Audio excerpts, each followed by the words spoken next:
The United States is days away from sending astronauts around the moon in the first such mission in more than 50 years. We will discuss that later in the show. But first, China is preparing for a number of important missions this year, including to the moon. The country already broke the record of rocket launches in 2025. A common event in China. Last year alone, 92 rockets were launched, bringing more than 300 satellites into orbit, delivering probes into space and even humans to the Chinese space station. The Shenzhou 20 crew spent 204 days in orbit, setting a record for the longest single mission duration in the history of China's manned space program. In 2026, China will attempt new milestones in space exploration.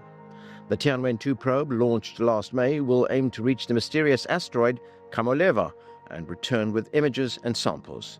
The asteroid has an orbit around the Sun similar to Earth's, and one theory is that it's a piece of the Moon. Speaking of the Moon, the Chang'e 7 mission will send an orbiter, a lander and a rover to explore the south pole of the Earth's only natural satellite. It will search for evidence of water and prepare for future manned missions. China is also getting ready to launch the Xiantan telescope. It will orbit alongside the Tiangong space station, making it easier to dock for repairs or even upgrades. The Xuntian has a field of view 300 times larger than the Hubble telescope and is expected to make major contributions to the study of galaxies. To discuss the Chinese space program, we welcome Fan Zhang. He is an associate professor of astronomy at Beijing Normal University. And here in Washington, D.C., Amitabha Ghosh is a space scientist working on NASA Mars missions since 1997. Thanks to both of you for joining us. Fan Zhang, let me start with you. As I mentioned, China broke a record in 2025 with 92 rocket launches. So what's ahead? How does China build on that? Right. So next year, you're going to be seeing a lot of activities.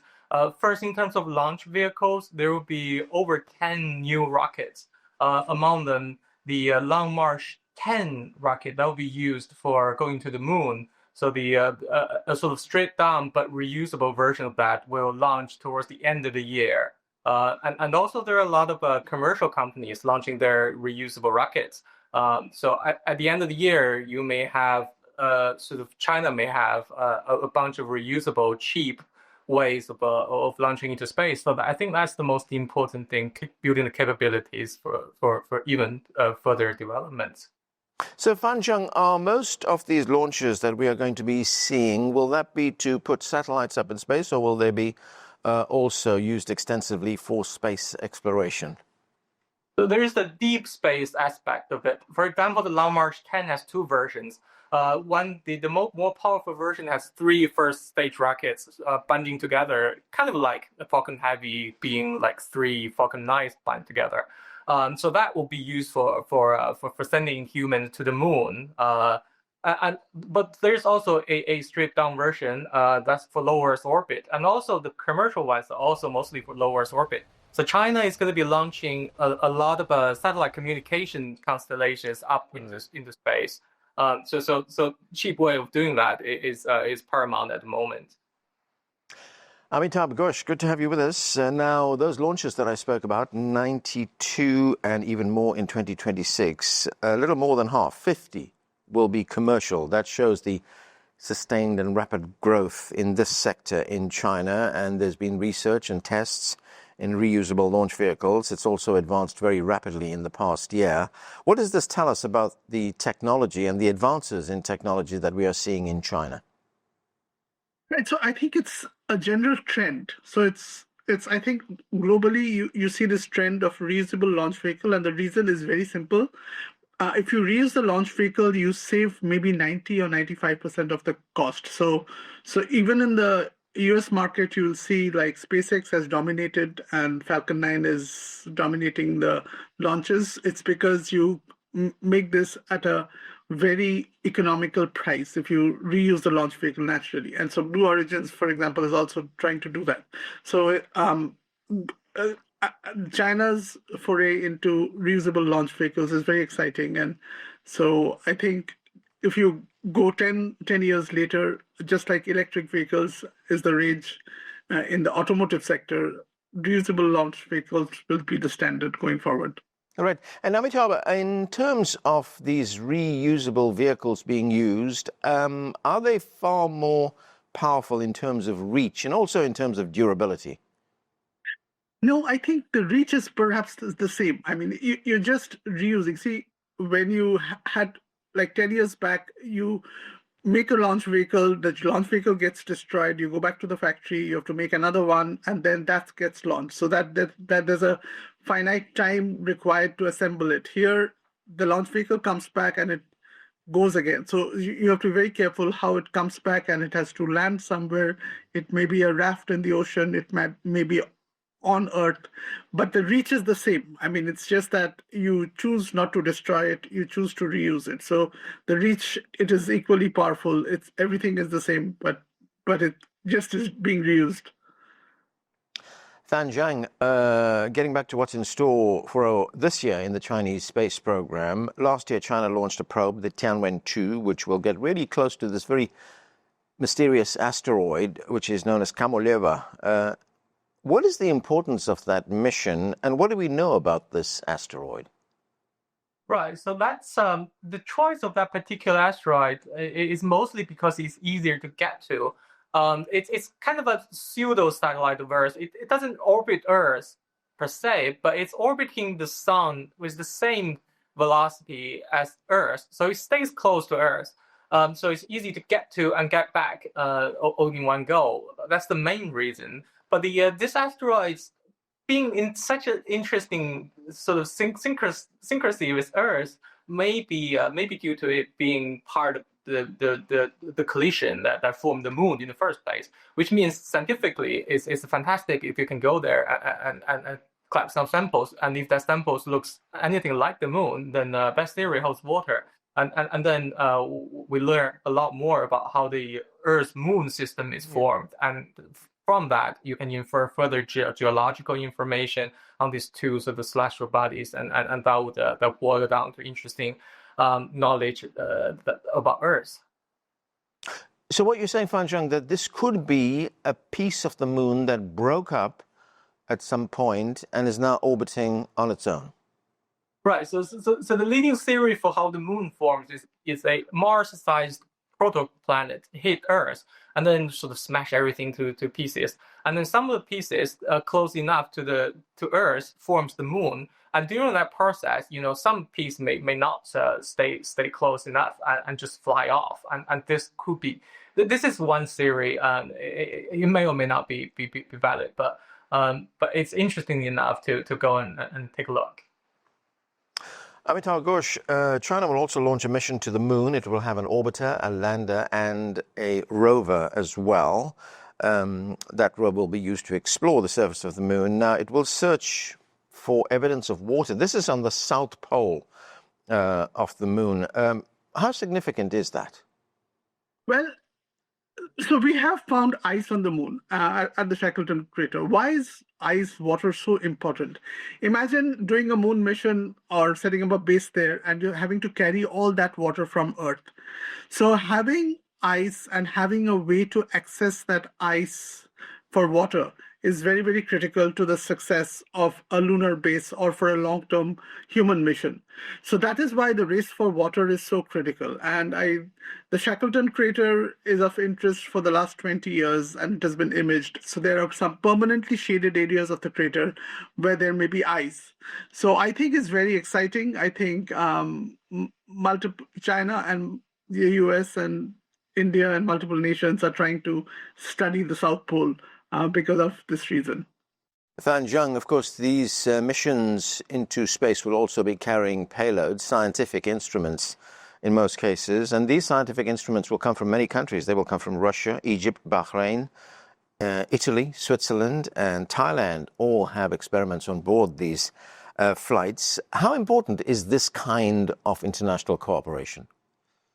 But eventually, what China is trying to establish on the moon is something called the International Lunar Research Station. There's practical reasons, because when you do science, the scientists, there's only so many people, very few people in the world that specializes in a particular scientific direction, and they're all spread it out across the world. So to put together a whole mission and then to dig up valuable science, you just have to do international collaboration. So that's the main reason. And also the for the International Lunar Station to work towards the future, then these earlier missions, the probes, you want to include everybody early on, so they gradually sort of increase their level of integration. So from individual instruments, that if it doesn't turn up, the whole mission is not jeopardized. And then later on, the vital components of the mission, and then even the conceptual design of the whole station. So there are different levels of collaboration, and you want people in the lower tiers straight away, and then gradually move up. Right. Now, that research station, Fanzhang, that will be built on the moon, I would imagine it will be constructed there piece by piece with components taken from Earth. How far are we away from that? Right. So actually, this year's Chandler 7 will form the first piece of the station. So the station is not going to be like a base with housing dormitories and labs and all that. It's just going to be a whole bunch of different satellites there, but they're interconnected. For example, the next mission, so the Chandler 7, this year's mission, is going to be mostly looking for water. And then the next one, Chandler 8, will be bringing a sort of robots that are basically a giant power bank. It moves around between all different satellites, different components, and charge them up.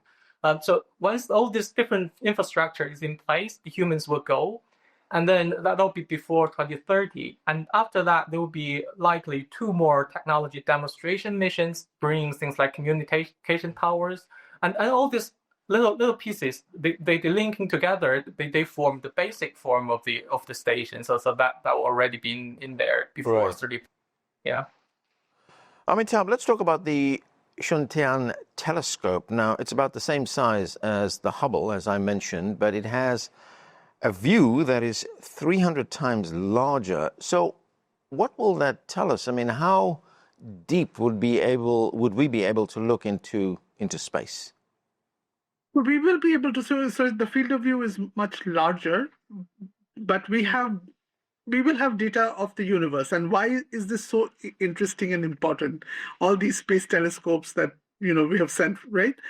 It's because we have 1 trillion galaxies, and each galaxy has probably 1 trillion stars. So you have 10 followed by 22 zeros or 24 zeros. That's how many stars we have in the universe. And so we cannot really visit any of them because our space navigation is just very slow. So the way to understand the universe is through these space telescopes. And I think this will be a step forward. One of the perplexing questions is the presence of dark matter. So apparently there's matter which does not emit, transmit, or absorb light. And so you don't know of their existence, except that their gravitational effect is seen. And so the only way to find dark matter or confirm dark matter is to map the universe or the local part of a universe and see, does it make sense without dark matter? So this telescope, as well as I guess data from Hubble and Webb telescope, all these data from the space telescopes help us confirm whether will hopefully help us confirm one day whether dark matter is really present or not. Okay, we have to leave it there for now. Amitabha Ghosh, Zhang, thanks to both of you for being with us. Time now to take a look at the NASA mission Artemis 2. Last week, the rocket that will take humans close to the moon again rolled out onto the launching pad in the U.S. state of Florida. No official launch date has been set, but the first window opens on February 6th. To talk about that and more, let's bring in our second panel. From Florida, John Zarrella is a journalist covering the U.S. space program, and Fraser Cain is founder and publisher of Universe Today, a space and astronomy news site. He joins us from Vancouver. Thanks to both of you for joining us. John Zarrella, great to see you. It's been some time. Now, you are a few kilometers away from the Kennedy Space Center in Florida. In fact, you'll be able to see the rockets that will take men and a woman outside of low Earth orbit. The Artemis 2 mission will take astronauts around the moon and return to Earth. How significant is that coming 50 years after the first manned mission to the moon? Yeah, it's been quite a while, that's for sure. It's incredibly significant. First of all, they have flown the SLS, the rocket system, space launch system, and the Orion spacecraft a couple of years back on a robotic mission. Basically, there were no crew on board to test the systems out. But now you put a crew on board, and you are going to go further away than any human has ever been because of the kind of orbit that Artemis 2 this mission is going to take. And you're going to have to check out the avionics, the propulsion systems. You're going to have to check out life support, most importantly. And then if the mission, the 10-day mission, goes well, when they get back, then they can start preparing for Artemis 3, which would actually land, astronauts on the moon. They're hoping by 2028. But that is really tight, and it's quite difficult simply because, well, one of the basic reasons is the lander that would take the astronauts to the surface of the moon is supposed to be built by SpaceX, which is a variation of its Starship, the big one that Elon Musk hopes will take humans to Mars. Well, they haven't perfected it yet. It's a ways away. So if that doesn't meet the timeline, then the astronauts aren't going to the moon by 2028. So let's say it is built in time, John. What will the goal of that manned mission to the moon be? Well, they're going to try to land. Everybody wants to go to the lunar South Pole. That's the key. Even China is planning another robotic mission later this year that would go to the South Pole, to the Shackleton crater, and look for water ice. The idea is to get down for the first time in 50 years and then to explore that region, see if there are resources there, see if it is the ideal place to ultimately build a lunar base. The whole idea, NASA's whole idea with the Artemis program, is to have a sustained presence on the moon. And that's going to start with Artemis 3. Now, they won't stay there, but future missions would build upon it. And that's the same for China. That's the goal for China as well. Fraser Cain, good to have you with us. Welcome to the show. Now, as Join pointed out, this mission is going to go further than any other mission has been. It's going to break the record, not by much, by a few thousand miles. It will be the farthest humans have been from Earth. So far, the furthest humans have been is the Apollo 13 missions. But physics require spacecraft to do this slingshot around the moon to be able to return. So what will this tell us? And, to paraphrase Star Trek, what is the significance of going where no one has gone before? Well, obviously going a little bit farther than anybody's ever gone before is, it's nice to add that as your list of records. But, we're sort of retreading the same steps that were made during the Apollo program. You build the rocket. You build the capsule that's going to carry the astronauts to space. You launch the rocket and make sure that everything works. Then you need to make sure that it can carry human beings for the period of time that's going to be required for an actual future successful moon mission. And so this is Apollo 8 all over again, where you've got this time 4 astronauts on board, and they're going to complete this flyby around the moon, demonstrate that the rocket can take them there, that the capsule can withstand the space radiation and the various forces involved, and bring them back safely to Earth. With that piece of knowledge in hand, then you can move to the next step, as John was saying, and begin preparations for a human landing on the surface of the moon. So this is so many pieces of technology are all being tested together to demonstrate that they're ready to take that next step. Right, and Fraser, as John pointed out a moment ago, this will be a spacecraft that will be going to the South Pole of the moon. In fact, there's another mission from the private company Blue Origin that will try to land a robot on the moon's South Pole, just like the Chinese will be doing.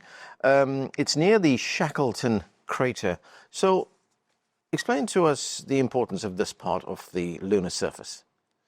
Well, so about 10 years ago, an Indian orbiter, Chandrayaan, detected the presence of water mixed in with the regolith on the surface of the moon, that there is water on the moon in these permanently shadowed craters. But you only get this in places where the sun can't melt off this ice on the surface of the moon. And these are in these craters down at the south pole of the moon. And so this has become the most sort of exciting place to be able to go to the moon, because once you have water, then you have the raw material to do most of the things that are required to survive in space.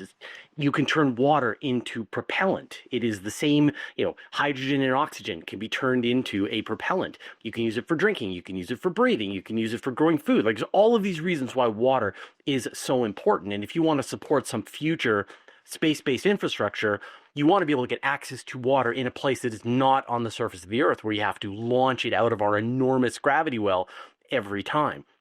So the future of human space exploration depends on us understanding where the water is, how much of it there is, how can we access it, how can we build up a future space infrastructure. And so all eyes are on the south pole of the moon.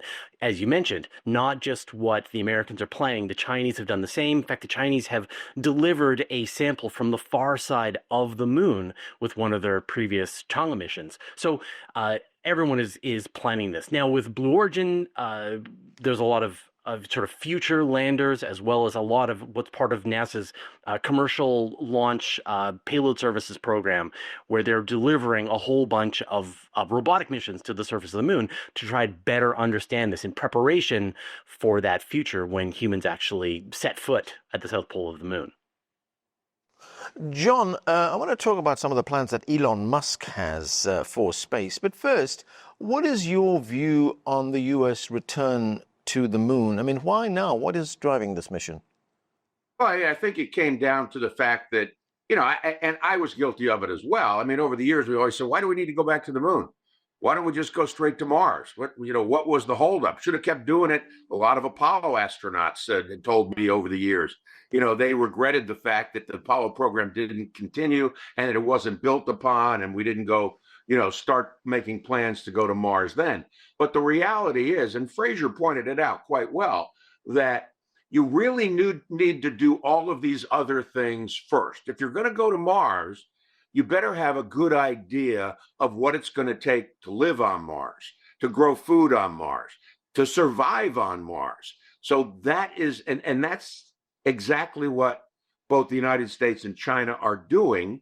And that's the point, because you're not really going to effectively go to Mars until you really understand what you're getting into and that you can deal with it. That's why you go to the moon.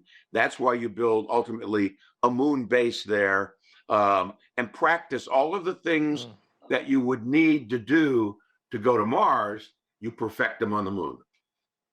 Right, and John, talking about getting to Mars, Elon Musk's SpaceX plans to send its most powerful rocket, the Starship, with robots to Mars this year. Of course, Musk, in very characteristic fashion, is very vocal, saying that humans need to colonize Mars. But not everyone is in agreement with that. There's the renowned astrophysicist Neil deGrasse Tyson, who thinks this won't happen because the radiation levels on Mars are far too great for survival there. What's your view? Well, I think that, I've interviewed Elon Musk back in the day, 15 years ago, 20 years ago. And even back the times I interviewed him, this was Elon's space purpose, for lack of a better way to put it. His belief is that we have to colonize Mars and that we will overcome these other issues of radiation and, the distance from the Earth. But and that is the purpose of building Starship, the massive spacecraft that he is testing out of Texas right now. And in fact, not far from me here at the Kennedy Space Center, they're actually building a facility to start launching the Starship from here. And that's the biggest rocket, it's the biggest one ever built, even bigger significantly than NASA's SLS, Space Launch System. So, it remains his purpose. And, everybody will never count Elon Musk out. So I would not count him out eventually getting to Mars, and landing humans on Mars and perhaps even establishing some sort of a colony. But look, let's face it, getting to Mars, that may be in our lifetimes. Establishing a colony on Mars, that's another story. Fraser, let's talk about another planet, Mercury. In November, after 7 years in space, there will be a European probe that will enter the planet's orbit. What do you think we'll learn from this mission? Yeah, you're talking about the Europeans' Bepi Colombo mission, which has been, it feels like it's been traveling forever. And of course, Mercury is the hardest place to reach in the solar system, which I know is kind of strange. You think you just fall. But in fact, you have to sort of kill a lot of velocity from your orbit out at Earth to be able to make it down to Mercury. So there's been a lot of orbital sort of slingshots that have been going on. But Mercury is the closest planet to the sun. It's this bizarre world that is covered in rock and metal and is sort of interacts with the sun, and is one of the places we know the least about, and yet holds many of the secrets of the solar system's early formation. And so there have been a few previous missions, but really it's been underexplored at this point, and I think Europe is really going to try to solve that and get to the bottom of a lot of the sort of geological mysteries about the surface of Mercury, as well as sort of the state of its magnetic field, and try to understand both the history of Mercury, and by doing so, better understand the history of the solar system. Okay, John, I've got a couple of minutes left. I just want to look at something else, and there will be another astronomical event this year. It will be the solar eclipse. Now, eclipses are not rare, but it will be the first time that it will be observed in mainland Europe since 1999. It will start over Siberia and then move across over to Greenland and then finally across Spain. Firstly, will you be there? And what can you tell us about this phenomenon? Listen, if you want to send me, I'll go for you guys anytime. I'd love to go. No, I'm not planning to do that one. But, just observing them is just spectacular. It is just an incredible sight to witness, and make sure you're wearing the glasses properly when you do. But yeah, it's just, they are not once in a lifetime events, but for a lot of us, they are spectacular. Okay, and we need to leave it there. John Zarrella, Fraser Cain, thanks to both of you for being with us.